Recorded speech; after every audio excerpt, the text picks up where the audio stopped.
So the way that I got into comic books was through my dad. My dad brought back G.I. Joe comics from comic shops he'd find as he traveled around for his work. And I was a big fan of G.I. Joe in the 80s, like a lot of boys my age would have been. I loved the toys. And the comic books were a really cool extension of that. They were written by Larry Hama. They were very grounded in reality, even with the sci-fi overtones of the series. It was much more grounded than the cartoon. And I enjoyed a lot of the characters. I enjoyed a lot of the situations. It went right along with my imaginative play of G.I. Joe at the time. And it really got me into the idea of reading comics.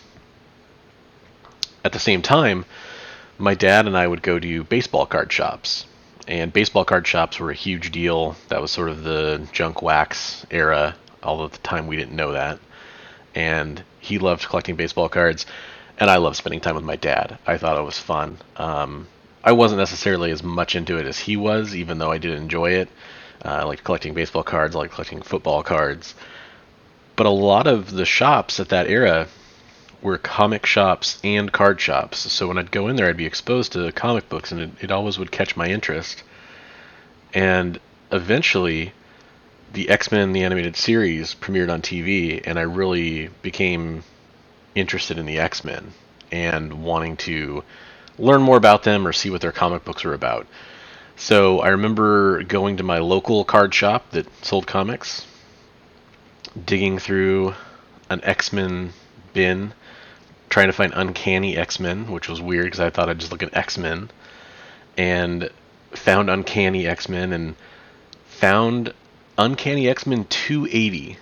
Uh, and that really just stuck out to me. I was a big Cyclops fan. I loved Wolverine, I loved Gambit, I loved Rogue, but Cyclops was my favorite. And that cover just sticks out to you if you're a Cyclops fan. He's just blasting up into the sky, holding Professor Xavier. Very cool cover. And I read it and I liked it, but I didn't know what was going on, and I realized that I would need to know more of the story.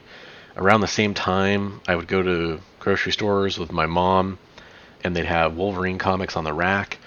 And I think I bought 68 through 71, I want to say, are the numbers. It was his trip to the Savage Land with Rogue and Jubilee, and he fought Sauron. It was a really cool run. Series also written by Larry Hama, which is the writer of the G.I. Joe comics, so I guess I liked his style.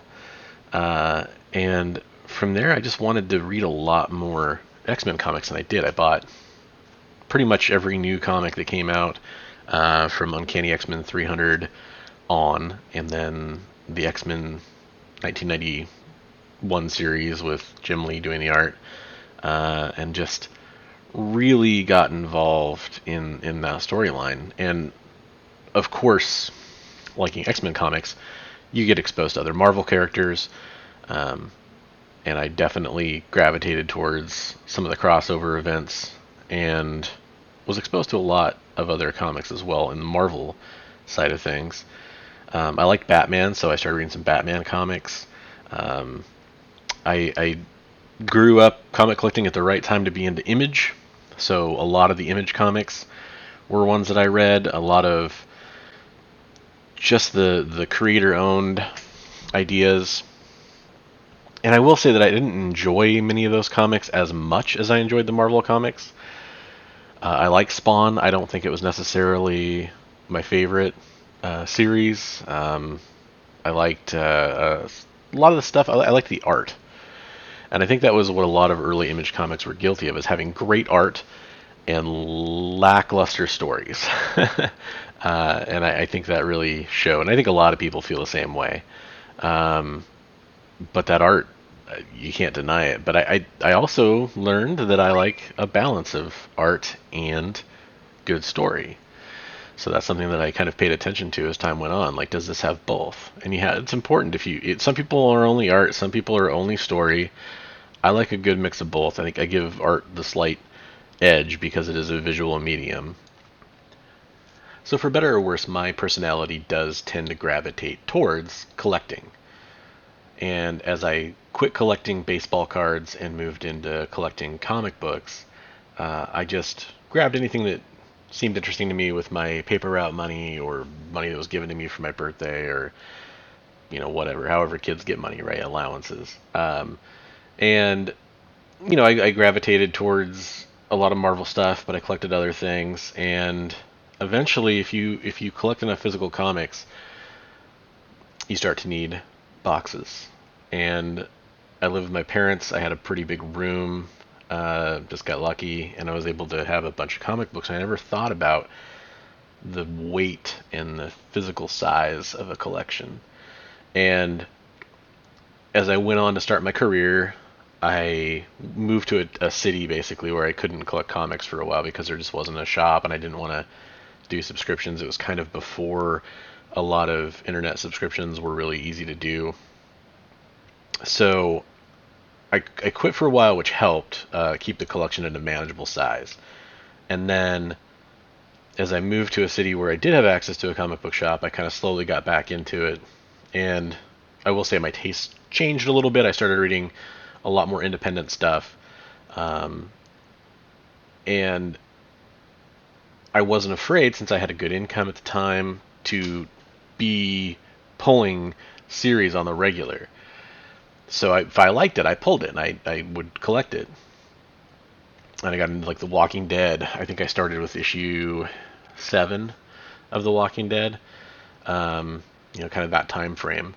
And eventually had enough comic books that every time somebody wanted to help me move, I would get the stink eye when it got to the comic book collection. And I knew it, and I just tried to hide them in a closet and just store them where I could. My girlfriend, who became my wife, we'd always end up with 2-bedroom apartments, even though we didn't really need one, and comic books would always end up in a second bedroom or something like that. And by the way, she's awesome. Like, she's not super into comic books. She likes some, but she always was at least tolerating my collection, which is a great thing, and I got to give her props for that. But as we moved on to start a family and wanted to downsize all of our physical possessions, we really had to look at this comic book collection, or at least I did, and just thought it was too much. I don't really want to have 16 long boxes worth of comics in a comic book collection ever again. And we were going to have a family, and we had a daughter. She's amazing. And so as our family grew by one in the form of my beautiful daughter, we decided to get rid of them. It was, I guess, primarily my decision. I went to a local comic book shop, and they were buying comics. And I didn't really realize that times had changed a little bit, and comic books were starting to come back into. For a few years before that, you gotta understand, like, it was actually kind of hard to sell your comic books. People didn't really want them. A lot of them were, especially stuff from the '90s, which is primarily where my stuff was from. So I was pretty happy to find somebody willing to buy them. At the same time, I knew that I had some valuable comics, and I knew I had some stuff that had some sentimental value to me. So what I did is, my friend was gracious enough to let me store my comics at his place for probably way too long. But I went over there over a series of a few visits, and I didn't have a whole lot of time. And I bought a couple short boxes, and I pulled the things that I wanted. I ended up with 4 short boxes, which is more than I had intended.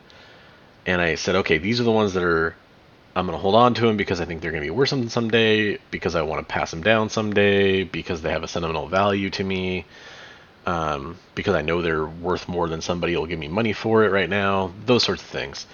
And so, keep in mind, I pulled the vast majority of the comics I actually cared about, but I also sold,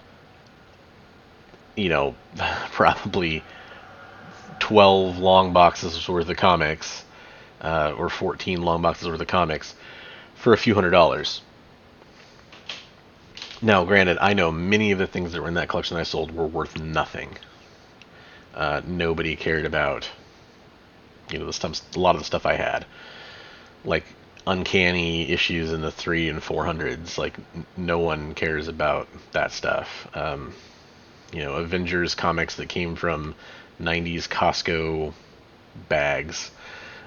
Nobody cared. But I know there were some things in there now that are worth money. I know I had a Star Wars Heir to the Empire #1, which is a decent comic now. I had some of the God Butcher Thor comics in there that I let go. At the time, wasn't the Null craze wasn't around. Donny Cates hadn't made his presence known yet, so I couldn't have known, or I didn't. I don't beat myself up too much for not knowing. Let's put it that way. And still, I kept a lot of the really good stuff that I like. Pretty much everything you're seeing rolled into this video is stuff I either kept or have acquired since then.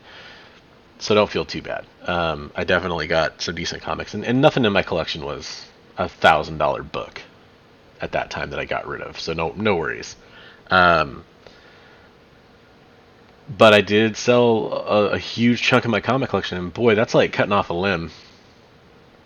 You spend all this time collecting, bagging, boarding, curating, preserving, washing your hands before you read them, all that stuff, and it's something to see it go. In a way, it was freeing though too.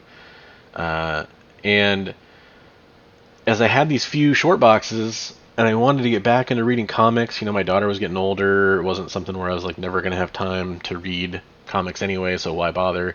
And I actually did mostly go towards digital comic books. I read most of my comics digitally now, and I like that a lot. I have a tablet. It's a great experience. Some people don't. I love it. But I didn't want to amass another 15, 16 long boxes of comics. So what do? I do want to collect some comics, though. Like, I want my copy of X-Men 1 someday. I want a Hulk 181. Those are things that, they've always been interesting to me. I've always wanted to go after my grails. So I started watching YouTube videos from comic book YouTubers. Very Gary Comics, Reggie Collects, Economics and Comics, Comic Tom, of course. So I started thinking, like, okay, some of these guys have a philosophy I could kind of adopt some of, and I like it. Reggie Collects, for example, has this great idea where try to make your hobby pay for itself. And my interpretation of that idea is to buy stuff I know will be worth money now or in the short term that isn't something I want to collect or own forever necessarily, and intend to sell it down the road. And then I use Economics and Comics channel. He goes over videos going through all the comics that are being distributed and what looks like a key, what looks like it could have importance, what looks like it could gain in value. And so I use that now to buy comic books that I think are going to be worth selling. And in some cases, stuff that I just want to hold on to because I think it's cool, or I like the significance of the event, or whatever. Or I buy a variant cover because I'm planning on selling that, and I buy the regular cover for me, or whatever. But there's a plan. I know how big I want that collection to ever get. I love the idea of storing comic books in legal size file drawer cabinets. I think it's a very clean way to store them. I don't have to unstack and restack boxes or create heavy shelves to put boxes on. So I know about how big I want the collection to ever get. And I know, like, I have a list now. So I sat down, and I wrote out a list of comics that I actually want in my collection 5 years down the road, 10 years down the road, whenever I can afford them. And everything else is fair game. So step one in the process was figuring out what I want to do. Step two was taking my comics that were valuable from my childhood and my young adult and 20s and 30s collection, and sending some of those comic books off to CGC to get them graded so they'll be easier to sell. Some of them I think were worth grading. We'll see. And where this channel is going next is looking at those submissions I've made, and my next video will probably be going over that first submission I made. I took pictures of all the comics that were going in there, and we'll go over some of the details. I'll give you what I think they should grade as. And that's part of what I want to learn is, okay, I'm sending it off at this grade. What does it come back as? And I think that's going to be very interesting to see. And I'll do an unboxing video, of course, too. I know those are a big deal. I'm not a in front of the camera kind of guy, but I'll do one of those because I know it's important. People want to see that, and I get it. I love watching those too. So we'll see where we end up, and then I'll do a recap and say, okay, these grades, these are what these comics should be worth. Did I make mistakes submitting them? I know I did.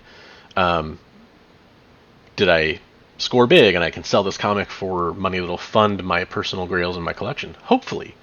And that's the idea. So that'll probably be the next video you see from me guys. If you've stuck around this long, I appreciate you listening to some kid ramble about his comic book collection. And hopefully we will be really pleased with the results from that first submission. And I'll see you in the next video. Thanks.